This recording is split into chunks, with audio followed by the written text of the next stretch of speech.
2 of real analysis.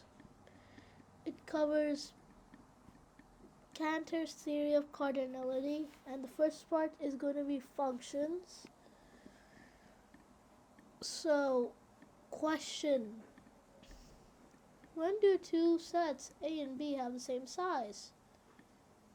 When A, B, same size. When do A and B have the same size? Here's kind of an answer to this question. It's from Cantor. When the elements of the two sets can be paired off.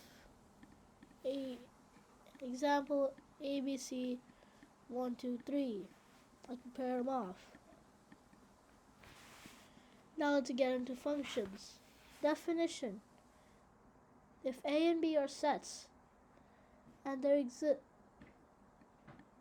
a function, if A and B are sets, a function f A to B, so a mapping that assigns each x in A to unique element f of x in B. This basically is just saying that each element in A is paired off to each element in B via a special function. Like what I told you before in the first lecture, if you kind of understand this a bit, you can understand what functions are. If C is an A, C is a subset of A, we define FC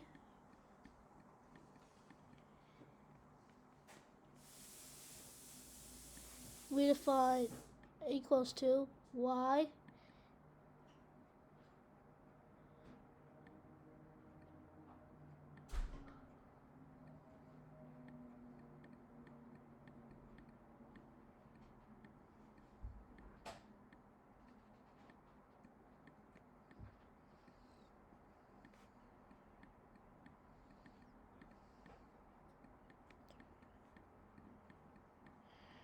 So there exists a Y in B such that for all x in C, such that there exists an x in C such that Y equals to f of x.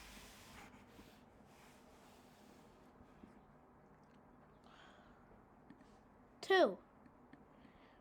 What if D is in B? What if there's a subset of B? We define f minus 1 or the inverse of a function equal to x in A, f of x in D.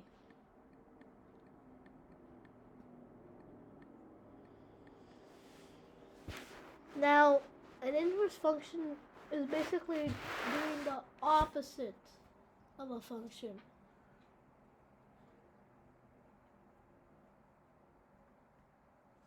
So you can say an inverse function, just if there's like an x and a y, the inverse function would have the same but like a y and an x. That's what it'd be like. So if you're doing x plus 2 equals to y, then in this situation y is like x. So y minus 2 equals to x. So x plus 2 equals to y and x minus 2 because y is behaving like x. So x minus 2 and x plus 2. These are inverse functions. So these are inverse functions here. Now, let's take a mapping example, which will we refer to. So I'll actually take a screenshot of this.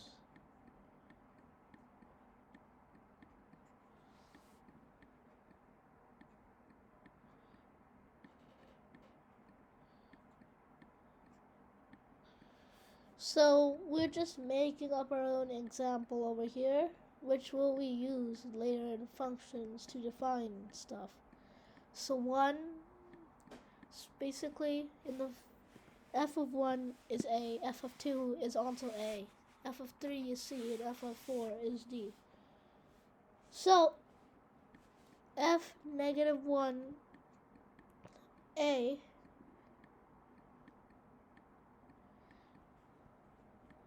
equals to 1 and 2, because 1 and 2 map onto A. F negative 1 ACD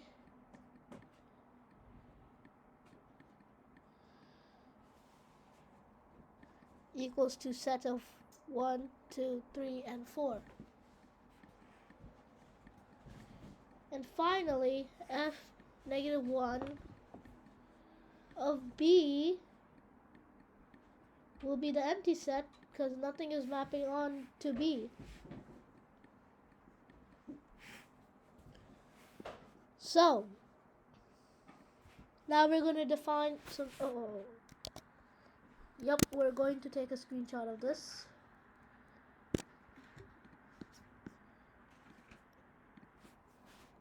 Okay, good, sir. So now, we're going to define some stuff. Let f a to b, function of a to b. F is injective or one-to-one if x f(x)(1) equal to f(x)(2)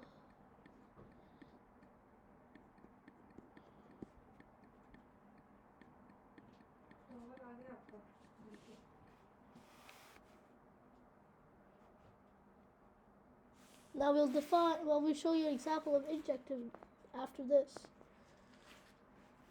F is surjective if fa or onto if fa equals to b.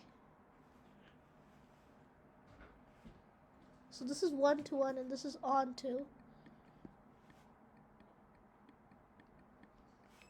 The equivalent, and over here is just not, does not equal, x is not over here.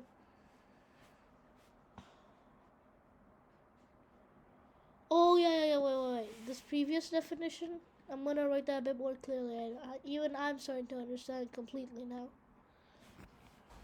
So, basically, if there are two numbers which are equal, then their function must also equal. x1 equals to x2. Simple as that.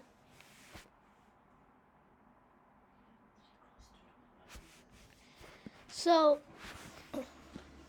this is injectiveness. Surjective is simple as this.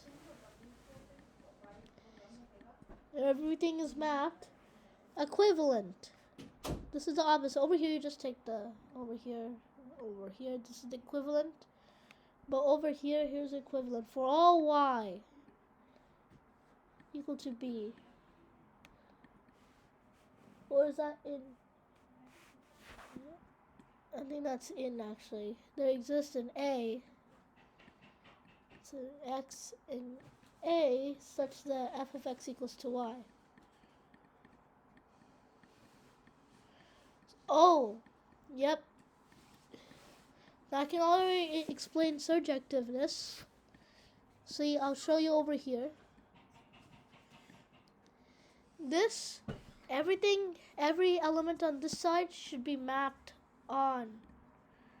Everything on this side should be mapped on. But everything on this side isn't mapped on.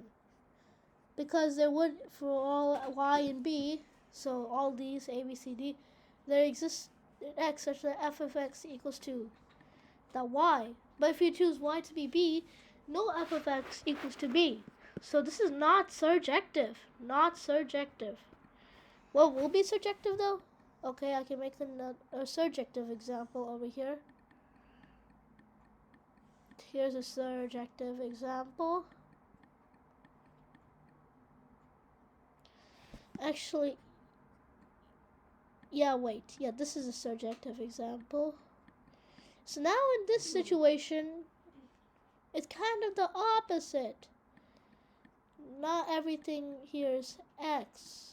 or on this side, not everything's mapping to a y value. This doesn't even map to anything. One is mapping to a and b. This is surjective because every element has an. So this is possible. F negative 1 of b is simply 1.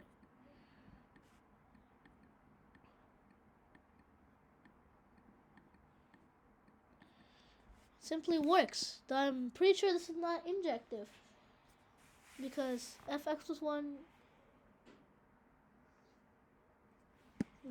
I'm pretty sure this is actually not injective though. But and the final type is bijective. If f is 1 to 1 and onto. Or if f is injective and surjective.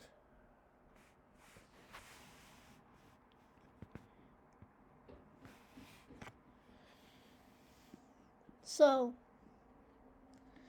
this is a pretty nice bijective map. I won't put the x's this time. It's just because this is like a standard function. Most of the functions we know of are bijective. We won't really be dealing with surjective functions. An inverse function only exists for bijective functions. So, now here's some examples like I was going to show you. Over here, this is injective but not surjective. All x's need to have a value. All x's need to map to something. Now in this situation it's not surjective because D is not mapped on by anything. Now, in this situation,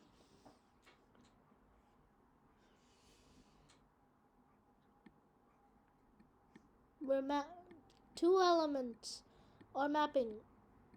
This is not injective because these are unequal elements. These 2 and 3 are not equal.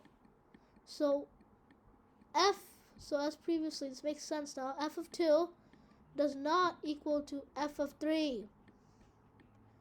It can't. But it does. This is the equivalent statement for injective. Otherwise, it'd be 3 or something else would be good. But these are mapping onto the same thing.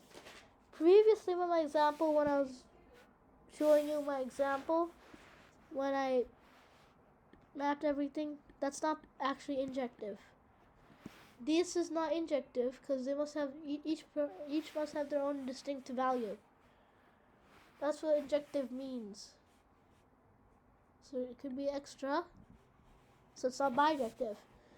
But if they're all mapping onto each unique element, if they're all mapping onto each unique element, and none of them and that all are used, then we can finally say bijective. So hopefully you understand the difference now. So definitions more.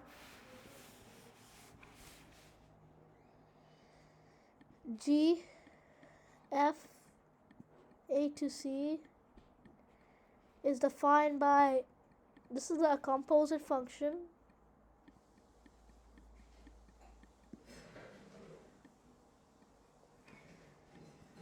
So the composite function basically takes a value. So for x, it returns a value, right? And that return value is put into G.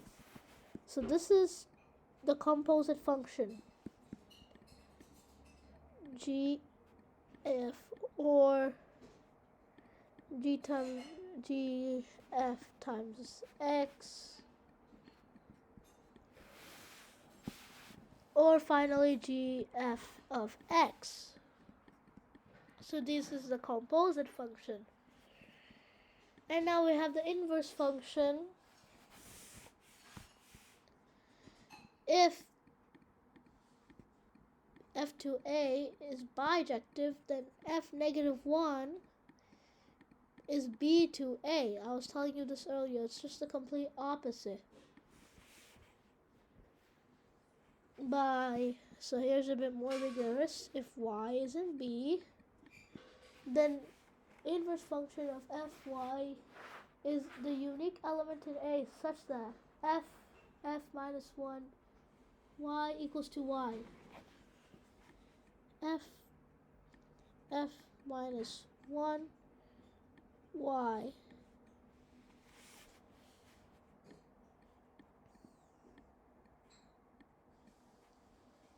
equals to y.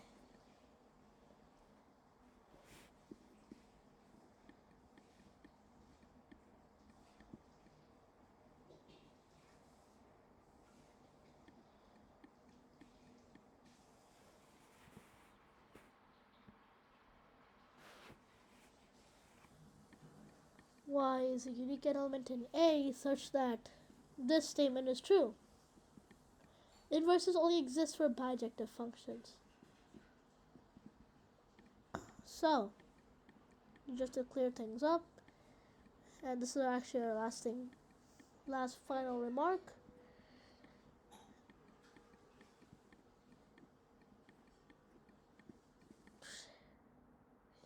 This is inverse image of set. Inverse image, and this is inverse function.